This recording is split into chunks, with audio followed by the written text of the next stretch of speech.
Recently, the company behind Zoho Office announced a brand new web browser touting some privacy and productivity features. You probably know, but right now the web browser market is completely saturated with Chrome or Chromium based web browsers that try to get users to switch away from Chrome by adding a bunch of random features. On the other hand, you have more privacy focused web browsers such as Firefox, LibreWolf, and Brave.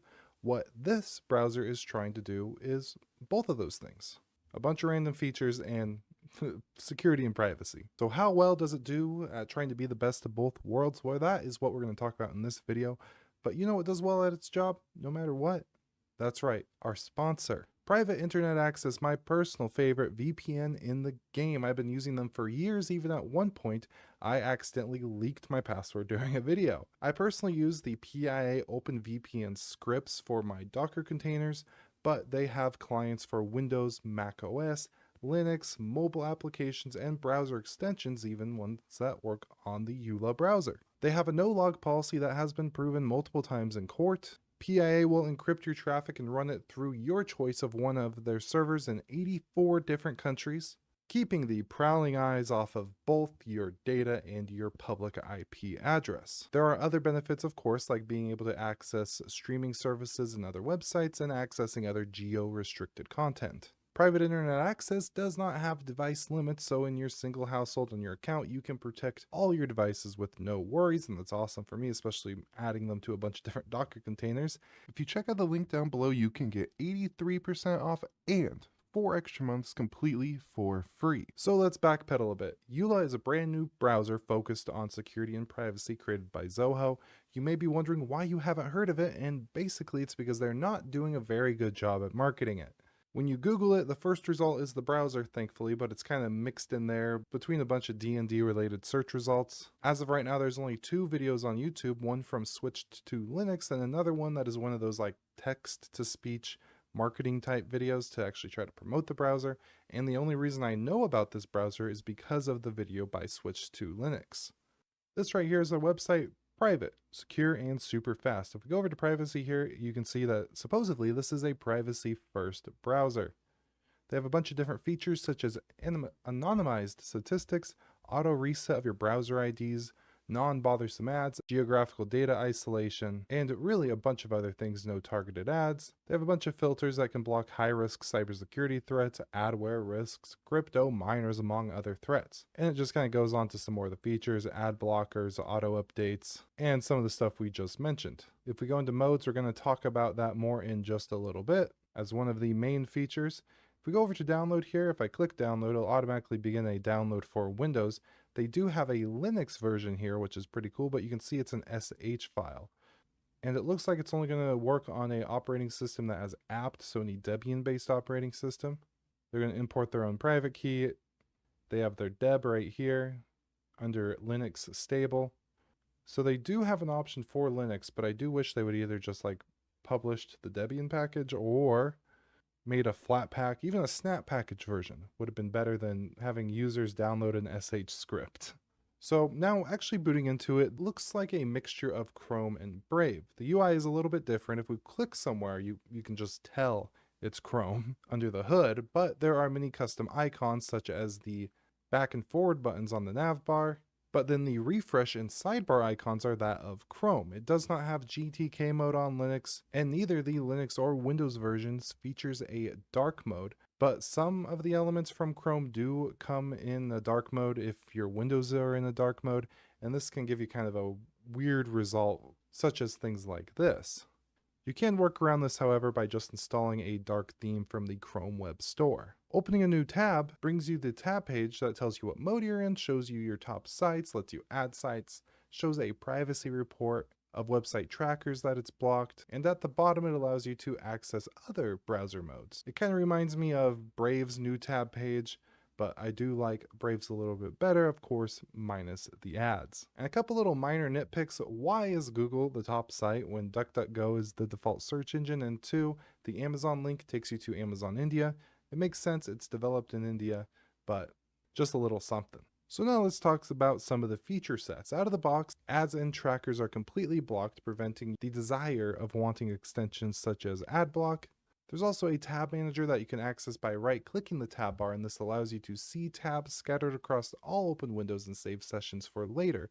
You can also create tab groups for certain websites by clicking the tab and selecting a group. There's note-taking functionalities, and you can actually even attach notes to certain pages. But what is really kind of frustrating and weird is that you need a Zoho account to access this feature, a rather odd move for a browser that touts itself as a privacy-first browser. It also has a screen capture functionality that allows you to take a screenshot of a page as well as annotate it. I actually use the Firefox screenshot feature a lot for these videos, so it's welcome to see it show up on other browsers too. But all of these are the minor features. Let's talk about some of the major features. And I don't know about you, but I currently have 3 web browsers installed. I use Edge primarily for school, Chromium for making these YouTube videos, and Firefox for general web browsing. That way I keep everything kind of isolated to its own workflows.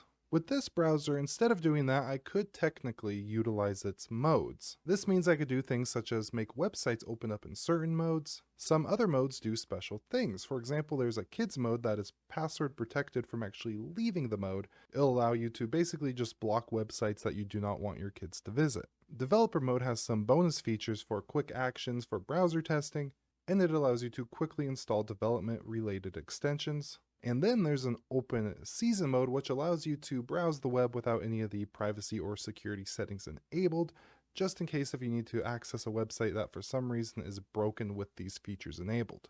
Now the modes are cool, but it's not perfect. My main 2 wishes for this mode feature is 1, the ability to create your own modes. For example, it'd be nice if I could make one for school mode and then like be able to block certain URLs on work mode, so then I just block sites that are kind of distracting.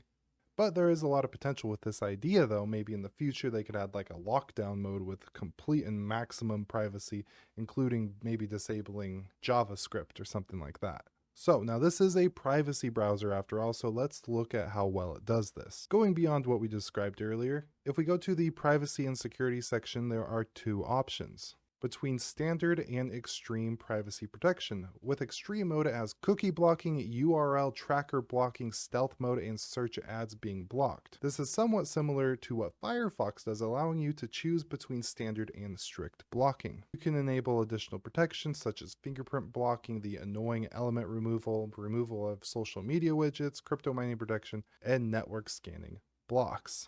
So overall, you might think that this is a great option for privacy.